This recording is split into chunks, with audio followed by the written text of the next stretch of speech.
कहानी waste versus West की है। उस समय दुनिया की दो सबसे बेहतरीन टीमें एक दूसरे के आमने सामने थी।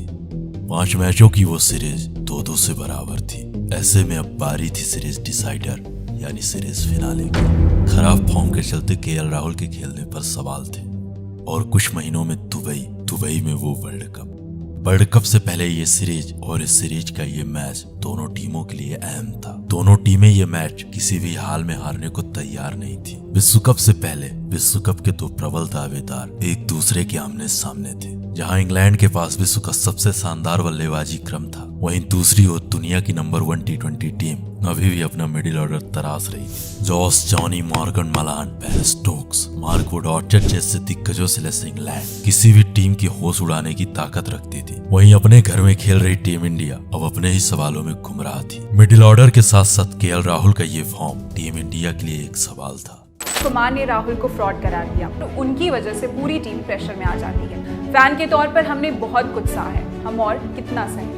क्रिकेट ने ही परेशान होकर केएल राहुल से संन्यास ले लिया। केएल राहुल ने आखिरी बार 650 साल पहले रन बनाए थे। इसके दौरान ऐसा शिलालेख मिला है जिससे पता चलता है कि राहुल ने 1350 ईस्वी के आसपास एक बार 40 गेंदों पर 13 रनों की शानदार पारी खेली थी।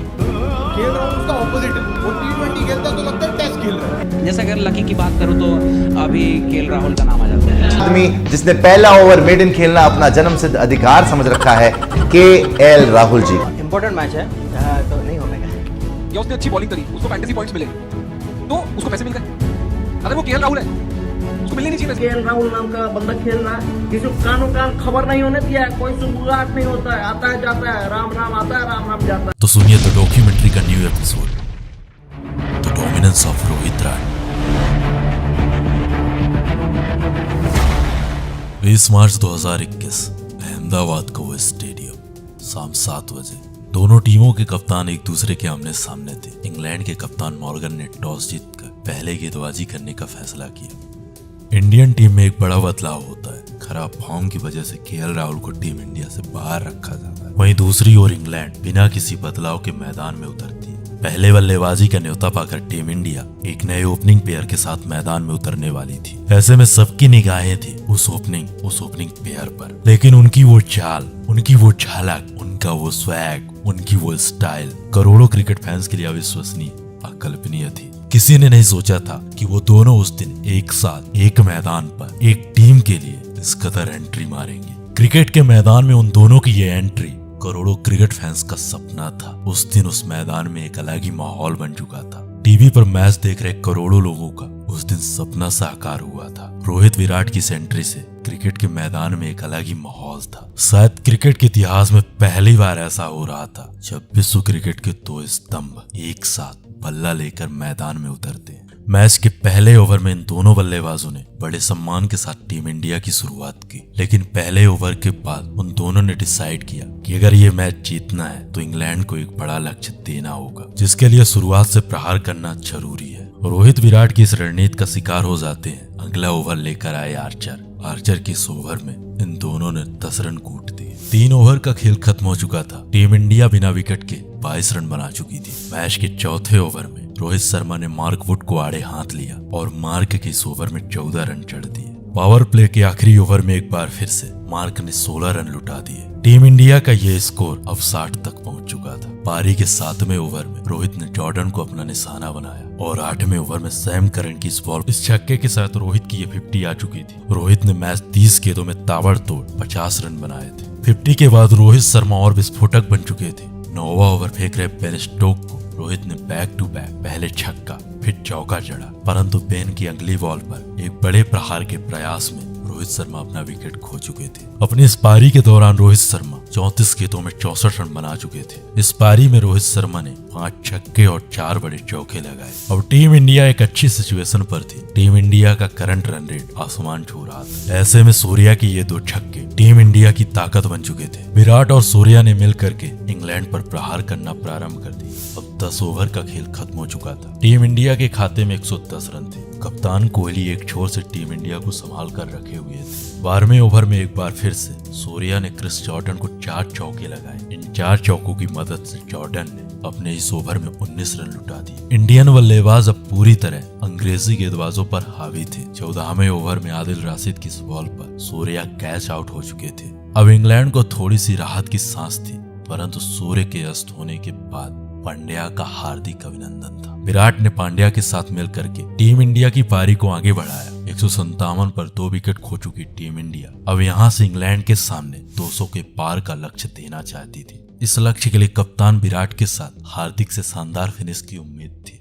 ऐसे में विराट और हार्दिक ने बैक टू बैक इंग्लैंड के गेंदबाजों में प्रहार करना प्रारंभ कर दिया। अब बचे हुए ओवर्स में जितना हो सके उससे कहीं ज्यादा रन बटोरो। अपने इसी प्रयास में ये दोनों बल्लेबाज मार्क के 16वें ओवर में 13 रन, जॉर्डन के 17वें ओवर में 11 रन और 18वें ओवर में 12 रन कूट दिए। अब टीम इंडिया का टोटल स्कोर 193 तक पहुंच चुका था। कप्तान विराट का अर्धशतक आ चुका था। हार्दिक भी एक बड़ी पारी की ओर बढ़ रहे थे। इन दोनों प्लेयर्स के शानदार फिनिश की बदौलत टीम इंडिया 20 ओवर में 224 रन बना चुकी थी। इंडियन टीम को एक ऐसी फिनिश मिल चुकी थी जिस फिनिश की उसे जरूरत थी।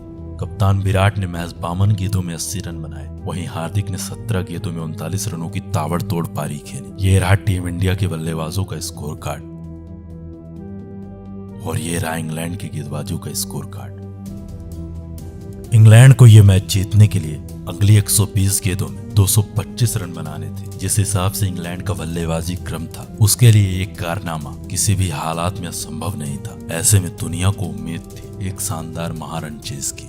इस लक्ष्य के लिए इंग्लैंड के 2 विस्फोटक बल्लेबाज अब मैदान पर थे। जॉस के साथ जेसन की ये जोड़ी पावर प्ले में तबाही मचाने को तैयार थे, लेकिन पहला ओवर फेंक रहे भुवन कुमार जेसन को क्लीन बोल्ड करके इंग्लैंड को पहला झटका दे दिया। इंग्लैंड के मंसूबों में पानी फिर चुका था। एक शानदार शुरुआत की उम्मीद कर रहा इंग्लैंड अपने विस्फोटक बल्लेबाज जेसन को खो चुका था। जेसन के आउट हो जाने के बाद डेविड मलान अब मैदान पर थे। जॉस के साथ डेविड ने मिलकर के दूसरे ओवर में हार्दिक पांड्या को 18 रन कूट दिए। इन दोनों बल्लेबाजों की ये विस्फोटक शुरुआत टीम इंडिया के लिए एक चिंता का विषय थी। इंग्लैंड धीरे धीरे अपने कदम इस लक्ष्य की ओर बढ़ा रहा था। बटलर नाम की वो आंधी अब थमने का नाम नहीं ले रही थी। बटलर ने चौथे ओवर में सुंदर को आड़े हाथ लिया और सुंदर की इस ओवर में 13 रन कूट दिए। पावर प्ले खत्म होते होते इंग्लैंड के खाते में अब 62 रन आ चुके थे। इन दोनों की ये जोड़ी इंडियन टीम का सरदर्द बन चुकी थी। करंट रन रेट और रिक्वायर्ड रन रेट अब पूरी तरह इंग्लैंड के कंट्रोल में था। ये दोनों बल्लेबाज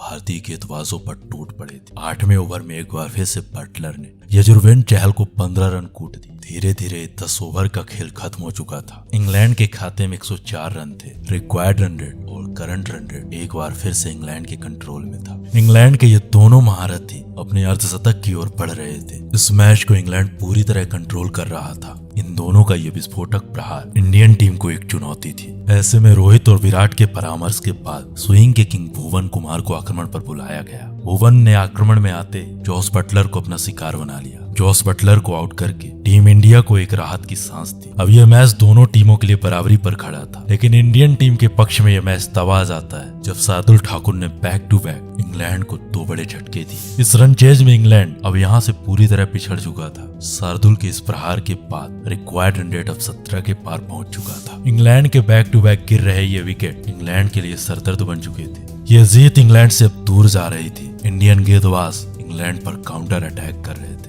वेन के अलावा कोई बल्लेबाज इंग्लैंड का साथ देने को तैयार नहीं था। वेन का एक तरफा संघर्ष इंग्लैंड के लिए अभी भी जारी था, परंतु 19वें ओवर में नटराजन ने इंग्लैंड की जीत की उम्मीदों को खत्म कर दिया। इंग्लैंड 20 ओवर में मैच 188 रन बना पाती है और 36 रनों के बड़े अंतर से सीरीज का ये फिनाले टीम इंडिया जीत चुकी थी। टीम इंडिया के इन दोनों दिग्गज बल्लेबाजों ने सीरीज डिसाइडर में इंग्लैंड के गेंदबाजों पर विस्फोटक प्रहार किया। उनके इस प्रहार की बदौलत टीम इंडिया 224 रनों का पहाड़ जैसा लक्ष्य बनाने में कामयाब रही। ये रहा इंग्लैंड के बल्लेबाजों का स्कोर कार्ड